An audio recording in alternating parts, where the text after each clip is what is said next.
Kapokmu kapan? Usai fitnah Jokowi, Pak Lurah dihujat warganet. Munafik, menghina presidennya tapi menikmati prestasinya.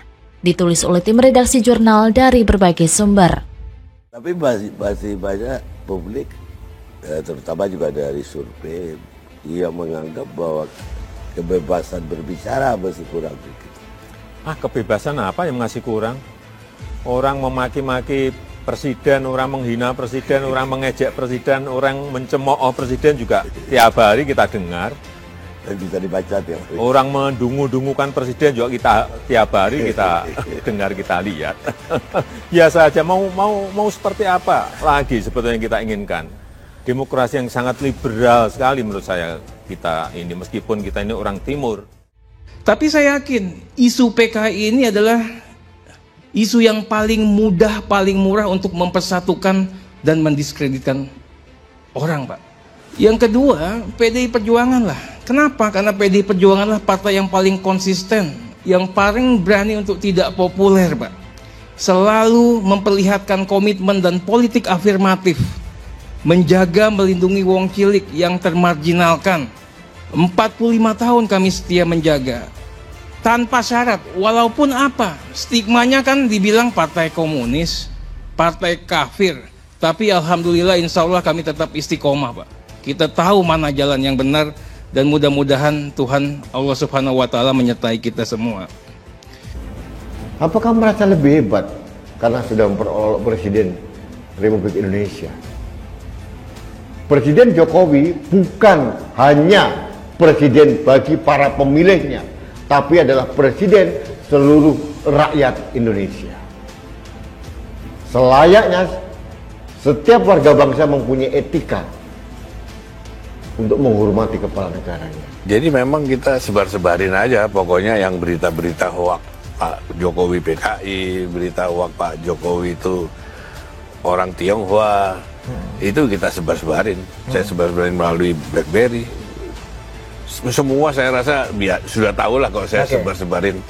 Pada saat mau pencoblosan kita bagikan majalah obor, koran-koran obor itu. Nah itu.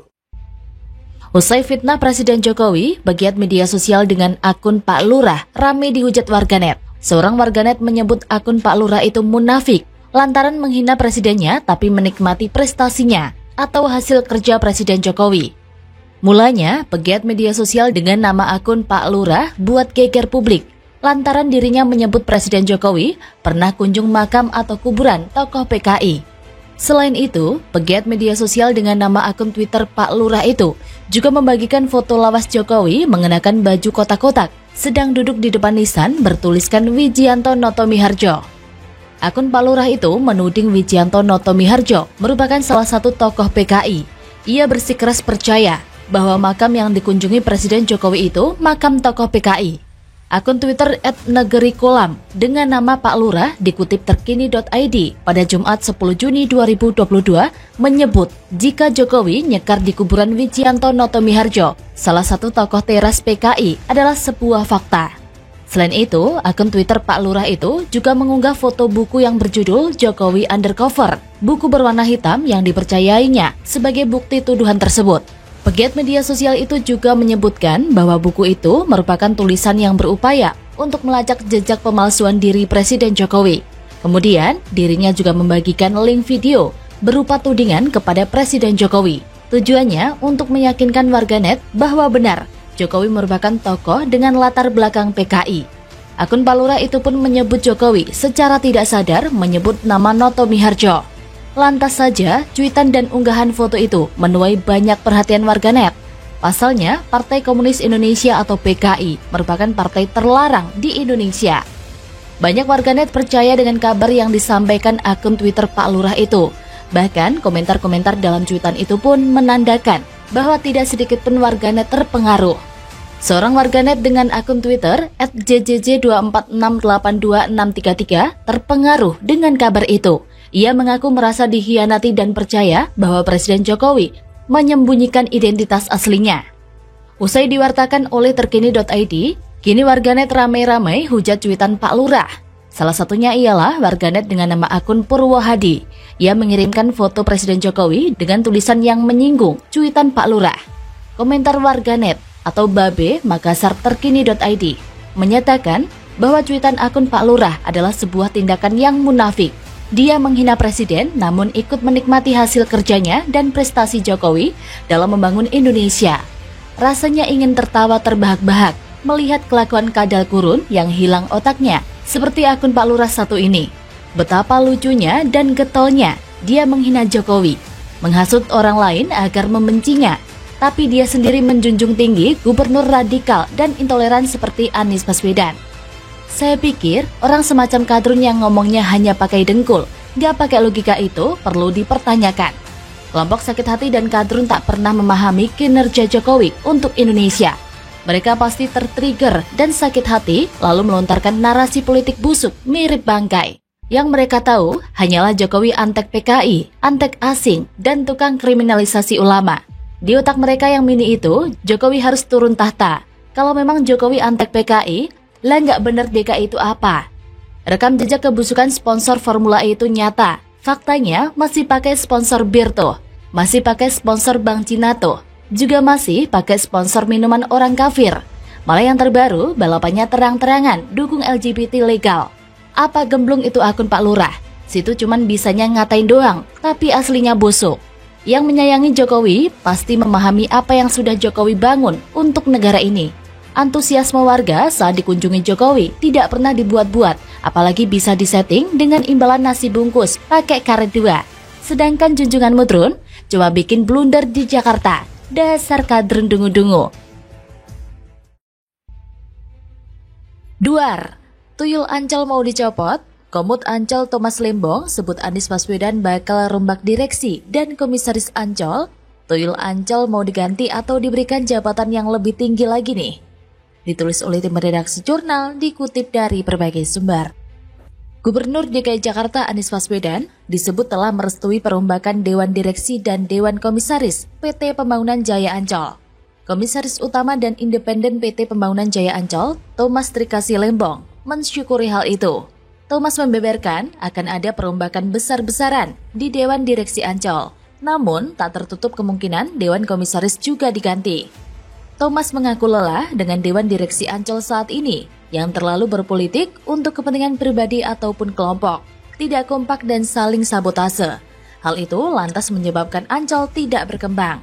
Buktinya, dia memaparkan sejumlah proyek di kawasan Ancol mangkrak. Misalnya, pembangunan Hotel Bintang 5 di samping Putri Duyung dan Ancol Beach City atau ABC Mall yang kualitasnya buruk. Selain itu, aset SeaWorld Ancol juga pernah bersengketa hingga disidangkan di Mahkamah Agung atau MA. Thomas tidak membeberkan siapa saja yang bakal meninggalkan kursi pimpinan dan pengawas tempat rekreasi di Jakarta Utara itu. Yang pasti, nakoda baru Ancol berasal dari eksekutif pembangunan Jaya Group. Dengan rekam jejak yang ada, Thomas Lembong berharap mereka dapat membangun karir berbasis prestasi di Ancol.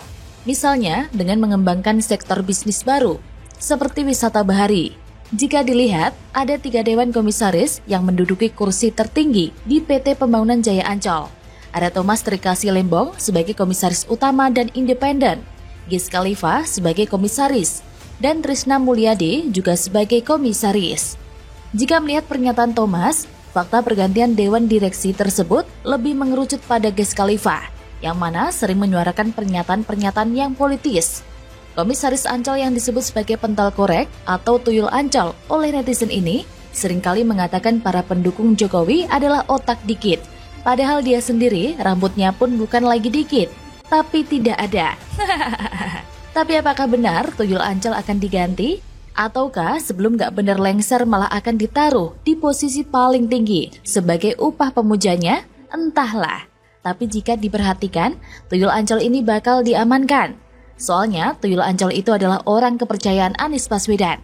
Di beberapa event pun yang menjadi ketuanya juga Giz. Terlebih sama-sama ada Arab-Arabnya yang akan saling dukung dan memajukan hidup dan keberadaan mereka. Saya melihat bagaimana orang ini yakin Giz Khalifa benar-benar menjadi lidah sambungnya Anies Baswedan. Berkata-kata kasar di Twitter, namun ketika dibalas, kok kerjaannya hanyalah ngeles dan kabur. Memang ya, tipikal dari para pendukung Anies Baswedan ini memang pendukung Anies tanpa otak. Maksudnya bukan gak ada otak ya, tapi otaknya kurang. dipakai untuk melihat sesuatu dengan objektif dan dengan berimbang. Karena memang sangat jelas bahwa pendukung Anies Baswedan butuh otak yang tidak boleh banyak-banyak dipakainya. Wiz Khalifa ini adalah sosok yang getol dan gak perlu pakai logika mendukung Anies. Ya, kira-kira beginilah tipe orang yang memang diberikan jabatan dan dikasih gaji yang paling gede, meskipun dia jarang memakai otaknya untuk berpikir secara logis. Bahkan, orang-orang yang membela Anies Baswedan ketahuan hanya bersenjatakan hoax. Kalau nggak pakai hoax, emang nggak bisa bela Anies ya? Jadi, apakah kinerja dan prestasi Anies ini dibangun berdasarkan hoax? Ini sungguh memalukan dan mencoreng muka Anies. Apalagi dalam beberapa event membuktikan bahwa apa yang disampaikan oleh Wiz adalah hoax, malah berdasarkan pernyataan anak buah Anies sendiri. Angel Wiz dan ribet. Sesudah melihat fakta ini, apakah Anies masih mau dibantu oleh Wiz Khalifa dalam mengendorse kepintarannya sebagai gubernur? Kalau saya sih angkat tangan ya, tapi kalau di posisi Anies saat ini, nampaknya Anies masih butuh sosok tuyul Ancol untuk menaikkan dan membersihkan namanya. Bagaimana menurut Anda?